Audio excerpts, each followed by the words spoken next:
Welcome back to the Movie Babble podcast. This week you've got myself, Colin, and I'm joined by Brennan as we talk about the opening weekend for Maleficent, Mistress of Evil, and Zombieland 2 Double Tap. Remember, as always, you can check us out online at moviebabblereviews.com.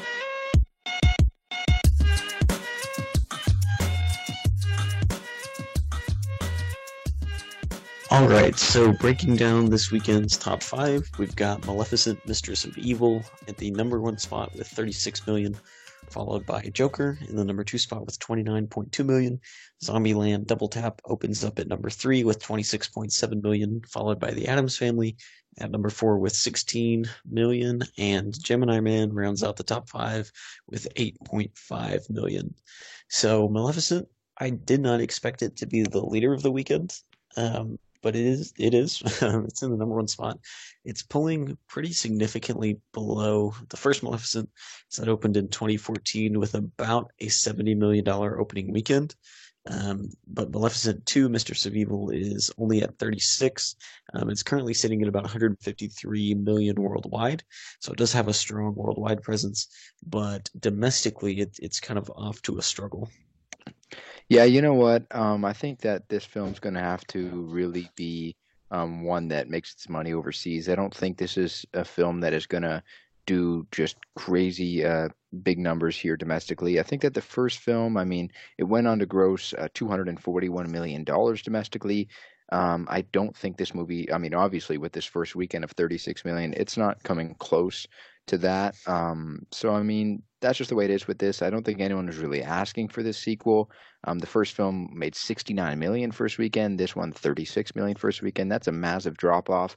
But we were talking about this before we came on. A lot of times you see sequels perform well overseas, even if they don't do that well domestically, because I think worldwide people kind of latch on to these things a little bit after they've come out. Um, and I think that might be the case here with Maleficent. You might have people that overseas that didn't really have a strong connection to the first film, kind of learn about the first film, and then be excited for this one. But here domestically, I don't know. I think it's just a completely different story. I think that people here were just not that interested in a sequel. Yeah, and we talk about this when we come to all of the Disney live action reimaginings, but Maleficent is a movie that nobody really talks about. I mean, it grossed a little, a pretty big amount at about 750, almost $760 million worldwide, which is just really impressive for a movie that I don't know anybody that really saw this movie. It doesn't have much of a legacy, and I mean, we're 5 years out getting a sequel, which is normally a little bit testy with this kind of stuff. I mean, you look at Alice in Wonderland, we got a sequel to that 6 years later, and that was one of the biggest flops ever, compared to the original movie, which grossed over $1 billion. But we seem to be in kind of a pattern with all these Disney remakes, and I think we're seeing just how little weight the sequels really hold. Because I mean, people go to these movies because they want to relive the movie they already know, and when you present a sequel, you're giving them more story they never really asked for to begin with. And I think Maleficent is really showing signs of that. I don't think it's going to have very strong legs, and I don't think it's going to come anywhere near the $750 million gross of the original. I definitely agree with you there. I think that this movie is going to do better financially than the Alice in Wonderland sequel, which came way too late.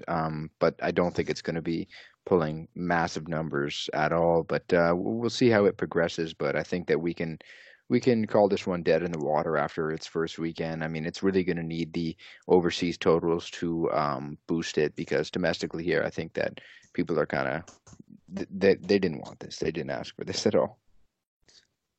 Yeah, and I think the benefit that this will have is it doesn't have great reviews, but it has better reviews than Alice Through the Looking Glass did. And Alice Through the Looking Glass, when it came out, was just panned universally. Like it was in the single digit Rotten Tomato scores. So Maleficent is at least sitting at a little bit more favorability than Alice Through the Looking Glass was, and has already grossed about half of what that movie did in its opening weekend. So Maleficent isn't going to be as big of a flop, but it's certainly not going to be much of a success. Hmm. And Yeah, I mean that's just the state of these Disney remakes. We're getting the Jungle Book 2 here pretty soon. We're getting an Aladdin 2. I'm pretty sure we'll get a Lion King 2. And so I think it'll be interesting to see some of these really successful and really viewed movies get sequels and see if this pattern really continues to repeat itself.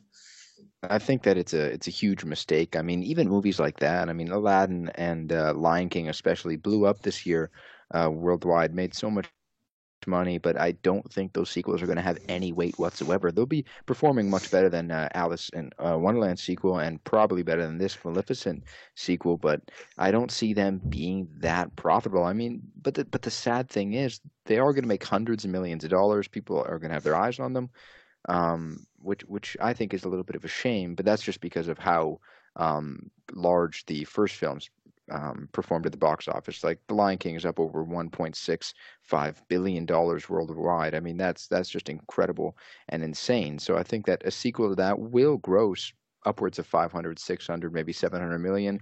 But to what end goal? I mean, what are they trying to get at here? And of course, it's money, and that's really all it is with these types of films, and especially kind of sequeling these types of films. But it's kind of a shame, especially when most of the movies don't even turn out to be that good in the first place. Yeah, I don't see much of a legacy for Maleficent, Mistress of Evil. I don't foresee it being in the top five for very long, especially, we have a bit of a lighter week in terms of universally appealing movies or movies that I think will be successful. But we are starting to get into some more successful and more crowded movie territory as we finish out the Halloween season and get into Thanksgiving and Christmas and just the latter end of the year. And so I don't think Maleficent is going to stick around very long. I can definitely agree with you there. And so with that, we will move on to Joker, which is continuing to perform just really strong. So it is sitting at $737 million worldwide. That's $247 million domestic, and it has passed the entire run gross of Justice League, which is just crazy. I mean, this is a Joker movie that's rated R, that is pretty experimental just in terms of the superhero genre, and it has defeated the Justice League. It doesn't get any weirder than that. Yeah, I mean, I think that is just a sign of the appetite of the consumer and the people that go to the movies. I think Justice League, obviously there were a lot of issues behind the production of that film, and I'm not talking about the actual quality of the film itself here. I'll just talk about kind of some of the things leading up to it because you had a lot of issues behind the scenes. Fans weren't too sure what they were getting into, and it just felt so rushed. And maybe it was a bad time to release the film too in November, I believe it was, of 2017. I don't know. I think that you look at this Joker film, I think people are excited to see something different within this realm. I think a lot of fans of the Nolan franchise were excited to see the Nolan Batman franchise. Were excited to see kind of that dark grittiness come back to DC in a way that is promised to actually show off that dark grittiness. Um, and I don't know. I think that just the climate of what we wanted and what the viewer wanted was absolutely ripe for a Joker film, and I think that we're seeing that. But I didn't expect it to do this well. I thought where it is now is where it would probably finish, but no, it's still going to be going strong, and I think the race to $1 billion is definitely on for this film. Yeah, I think it is definitely a contender, and it's really one of the most profitable superhero movies that we've seen. So especially when you're looking at, the other kind of dark, gritty superheroes of the past few years. You've got Venom last year, and then you've got Logan, and each of those movies had about twice the budget of Joker, and Joker is performing pretty much on pace, actually a little bit above pace of both of those movies. So this is going to be, I mean, it already is just wildly successful, wildly profitable, and I think DC is going to go ahead and give us more like it, which, it could be a good thing or could be a bad thing, but it's a profitable move for them right now. I think it's a great thing. Personally, I'm really looking forward to seeing that kind of side of things and more of what we're getting here. I think no matter what you think of Joker and just the quality of the film in general, I think it'll be nice to get just something different and some good filmmakers behind the camera just exploring different things within the comic book film world because there's so much to do, and I think that we've only really hit the surface level. I think there's a lot more they can do, and that'll be interesting. One thing I'm looking out for, though, with Joker and kind of some milestones they can reach is the domestic R-rated record. We know that Deadpool, Deadpool 2, It, and those three films are kind of the top three when it comes to worldwide R-rated films. But domestically, The Passion of the Christ has held on to the R-rated domestic gross record since it came out in 2004. It sits at 370.7 million domestically. Joker now at 247 million. That's over 100 million behind it. I don't know if it'll have the legs to get there, but I think it'll be neat to look out for that. Yeah, it's definitely something to keep an eye on. And I mean, just the fact that it's made it this far is pretty impressive. Because I mean, again, it has a lot stacked against it. It's a superhero movie, but it is not like any other superhero movie, really. It's rated R. But I think it's really just a testament to the character and just even Batman and that world and all that lore. And just, I mean, this character's 80 years old almost. And you definitely see the fan base showing up for that. You see just how many people can admire or relate or are drawn to this character, however you want to look at it. Yeah, and I think that this shows that he's probably the most popular villain in terms of modern cinema and in terms of kind of the comic book world, DC or Marvel. I think Joker's just that infamous villain, and I think that there's just what we've seen from this character over the years: Jack Nicholson, Mark Hamill in the animated series, Heath Ledger, the controversy with Jared Leto, all that stuff. I think that Joker has just become such a staple character in American cinema and in just worldwide cinema that I think that it was just kind of the perfect time to have this film come out, just to kind of capitalize on that. And I think that we're kind of seeing the product of that at the box office. Yeah, I definitely agree. I think, and we've talked about it before. We'll talk about it again, but we're going to be seeing Joker in the top five for a while. Going to be talking about it for quite a while. It's not going anywhere. Mm-mm, not at all. And so with that, we'll move on to Zombieland Double Tap, which opened up in the number three spot at 26.7 million. So this is pretty on par with the original Zombieland, which opened 10 years ago and opened to very similar numbers, was sitting around 24 million when it opened.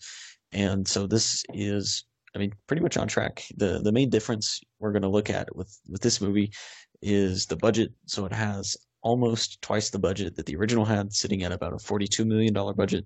So it does have a little bit more legwork to become profitable.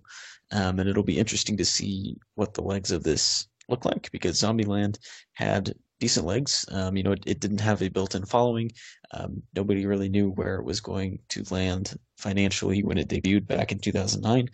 But there's going to be a lot more top heaviness to Double Tap just because there is a following. This is a franchise now, and you have a lot of people that have been anticipating this. But it's off to a pretty solid start. It doesn't need huge numbers to be profitable.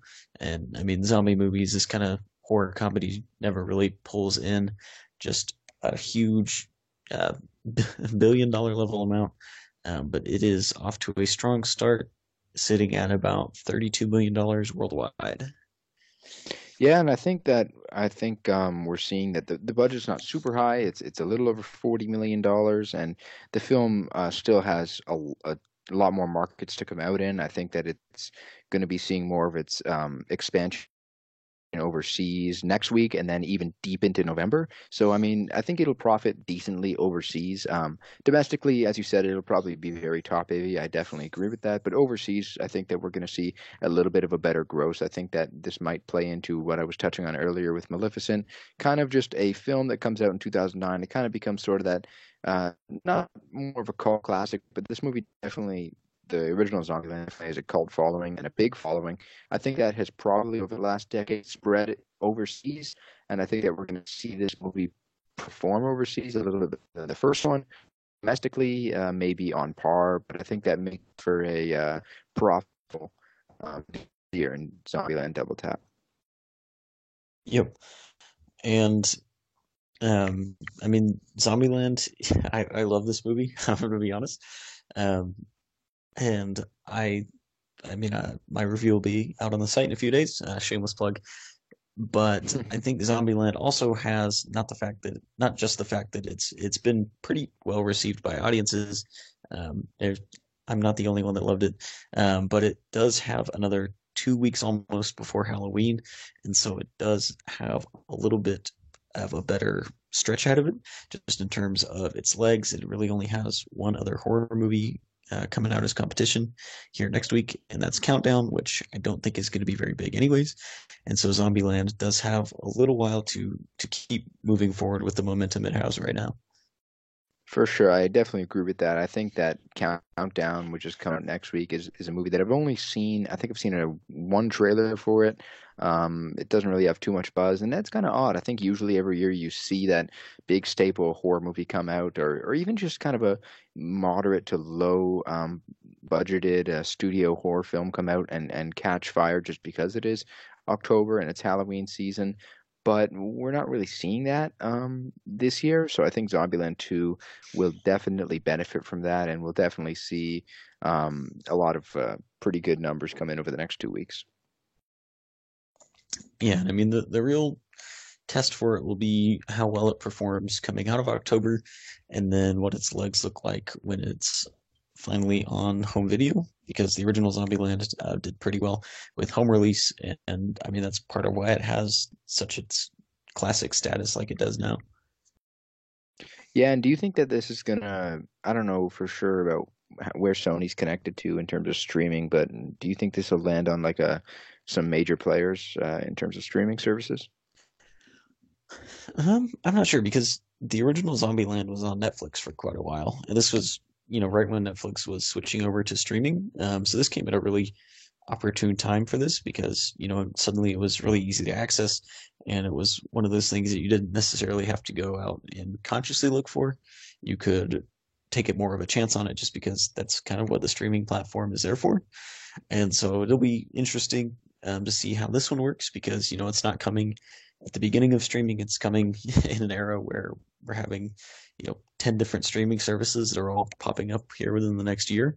And so it'll be unique, I'd have to say, on how it ends up streaming. Yeah, that's something that I think that we'll definitely look out for sure, and I'm pretty interested in seeing kind of how that progresses in kind of this emerging world of multiple streaming services. It's going to get pretty crowded. Yeah, I definitely agree. Um, but I really enjoyed this one. I think it captures a lot of the magic of the first one, and I mean a lot of that is just the cast and the fact that this movie is stupid. Like that's a huge draw to it. Like it doesn't take itself seriously. It delivers a nice little human family story, gives you, a fair share of zombie carnage, gives you some good jokes, and then gets you out of there within an hour and a half. And I think that's what made the first one really successful. And I think they brought that same energy back without really overstaying their welcome in the second one. I think waiting 10 years actually ended up being a good idea because you can really look at it from a different perspective, do some new stuff with it.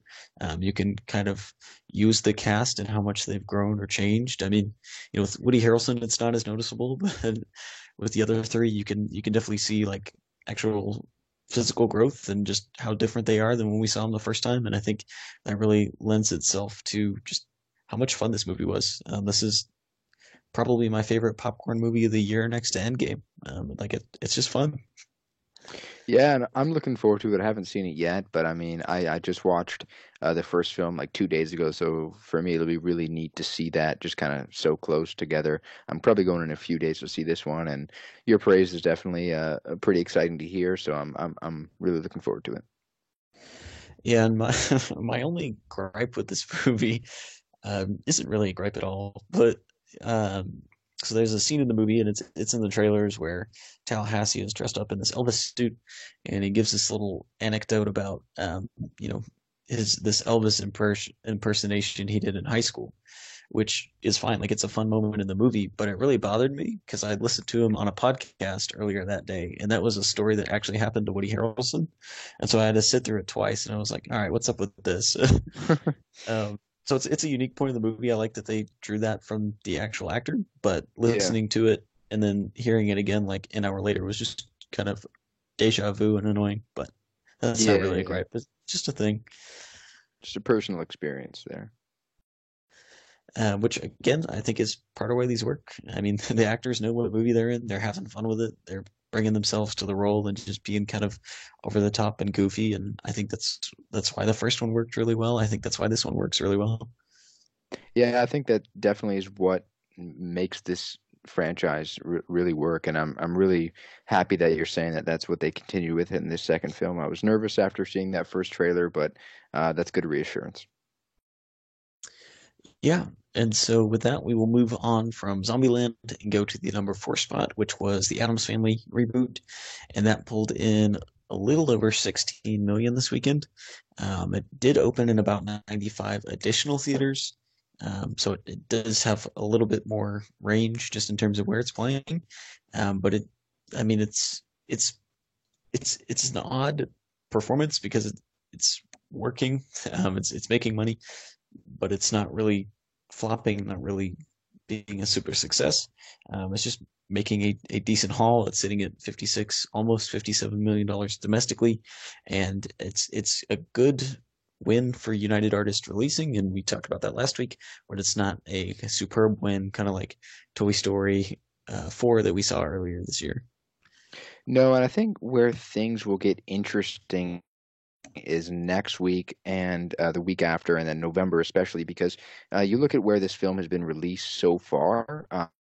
It's really only here in the United States and Canada, and yeah, that's actually it. It's only been out in domestic theaters so far. So I'm really looking forward to see how this film does overseas.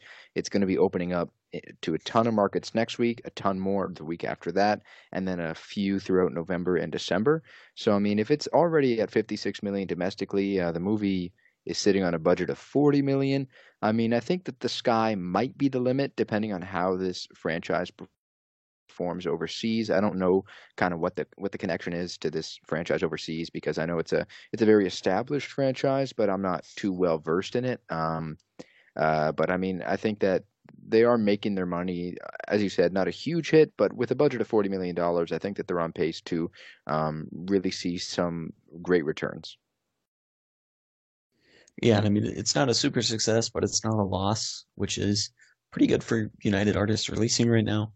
And I mean, it's a pretty good win for the month. Especially last week when we had the movie we're going to talk about next, which has just been a tremendous flop so far. It is a nice, solid, reliable performing movie. And so with that, we will go to the complete opposite of a solidly performing movie. And that is Gemini Man, which had a 58% drop in its second week, which is not good, especially considering how low it debuted last week. So it only pulled in 8.5 million last week, sitting at about 118 million worldwide, which in its second week, they haven't even reached the production budget in terms of gross, which is disaster zone. This movie is a flop, and it's only going to get worse. Yeah, this isn't a great sign for Gemini Man. I mean, Ang Lee is a director who has had great successes throughout his career, several Oscar nominations, foreign films, uh, domestic movies here. I mean, he's had a few misses along the way, but this is probably the biggest miss of them all, I think. I saw the film. I don't know if you've seen it. I have not. Okay. You know what? It's personally, I really like the premise, and I think that it could have been done a lot better. It's just the screenplay, the composition, everything in this film really drags it. Just everything in this film really drags itself down. The screenplay just it just bogs down the entire film. The dialogue is some of the worst I think I've heard all year. I mean, I saw it in kind of the way that Ang Lee intended it to be seen in, which is the high frame rate. Um, it was a 3D converted high frame rate, and I believe it was 120 frames per second or something like that. And it was really, really engaging and really interesting. And I think from a visual standpoint, this movie has some going for it. And I will give it that. And I think 3D was really good. But story wise, just the scope of what the character is dealing with in the film. I mean, like he's being hunted by himself, you know. um, it could have been dealt with in a much better way. it's really nonchalant, and I don't know. It's really disappointing, and 118 million worldwide after its second weekend is not great. And I think we're just going to see this film continue to tank. Yeah, this is definitely going down as one of the biggest misses of the year. It, I mean, it kind of sucks for Will Smith because he's had quite a few big flops this decade, and I mean, yeah, it's a very high concept movie that just missed most of its marks and is really suffering at the box office because of it. And it's tough. It's tough to see. Yeah, you hate to see it, but you also don't want to encourage it. So, That's true. uh, so that's kind of where we're at with Gemini Man. I don't think we'll be talking about it again. Nope. And so with that, we'll move on to some much more limited releases, much smaller releases this week, which is The Lighthouse and Jojo Rabbit. So these are two indie releases that have started in a very limited release. So Jojo Rabbit is only in 5 theaters in LA and New York, and The Lighthouse is in a similar situation in only 8 theaters. So they're not pulling great numbers because that's not really the point of right now. Right now, they are just debuting, getting the word out, getting the hype out, and I mean these both of these movies have been glowingly reviewed to this point. I mean, the hype is definitely out. I mean, look at what they did per theater average. Jojo Rabbit, $70,000. The Lighthouse, $52,000. I mean, if you're pulling in, this is The Lighthouse here, $420,000 in your first weekend from just 8 theaters. That's pretty remarkable. Jojo Rabbit, 5 theaters, $350,000 in just 5 theaters. That is wonderful. And I think that a movie like Jojo Rabbit, especially because it's probably going to be pushed heavily at the Oscars, and it is a Fox Searchlight film, so they really do have a little bit more of a draw, and they kind of have a little bit more of an in with the theaters. They usually see their films expand pretty decently. I would expect this movie to expand to a great number of theaters. Probably not up to 4,000, but definitely upwards of two, maybe three.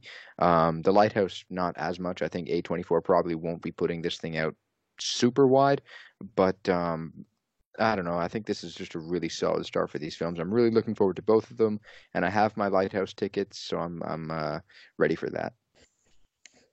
Yeah, I found out this evening that the Lighthouse actually does open up near me this week, so I am pumped.